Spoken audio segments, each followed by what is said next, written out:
Alhamdulillahi wassalatu wassalamu ala rasulillah. Пратеникот саллаллаху алейхи ва селем, откако направил хиџра од Мекка во Медина, првото нешто што го сторил откако стигнал во Медина е градењето на неговата џамија, која и денес е позната како Ел Месџиду Небеуи, пратениковата џамија.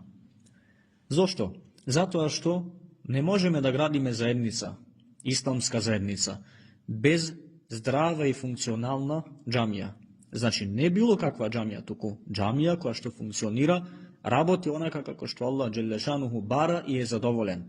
Затоа првото нешто што пратеникот саллаллаху алейхи ва селем го прави во Медина е токму градењето на неговата џамија. И како што пратеникот саллаллаху алейхи ва селем кажал, најсакани места за Аллах на дуњалукот се џамиите. Тоа се најбавите места, најбавите објекти. Зошто? Затоа што тоа се места за ахирет. Тоа се места на ибадет. Места каде што Аллах се обожува, на Аллах сеџда му се чини. Но не само тоа, туку и места каде што муслиманите меѓусебно се запознаваат, се потпомагаат во доброто, се советуваат, се поручуваат и така натаму. Значи, џамијата не е само за ибадет, иако примарната цел на џамијата е ибадетот, односно заедничкиот ибадет, заедничкиот намаз, хутбите, предавањата, верските дружења и така натаму. Џамијата исто така и за да луѓето се среќаваат, се запознаваат, се дружат заради Аллах Джелешануху и на тој начин меѓусебно во верата се потпомагаат.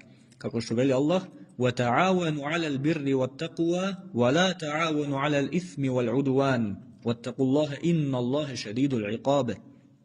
Во сура Ал-Маида вели Аллах: помагајте се во доброто и богобојазноста, а немојте да се помагате во гревот и непријателството. И плашете се од Аллах, бидејќи Аллах жестоко казнува. Па во овој ајет Аллах ни наредува меѓусебно да се помагаме во доброто, во богобојазливоста. А богобојазливост е тоа што Аллах го наредил да се изврши и тоа што го забранил да се остави. Што значи дека муслиманите треба да се помагаат едни со други, да се поддржуваат едни со други во она што Аллах го наредил, во извршувањето на истото. И да се поддржуваат и помагаат во оставањето на она што Аллах го забранил. А џамиите се потребни за сето тоа да може да се имплементира и да се спроведе.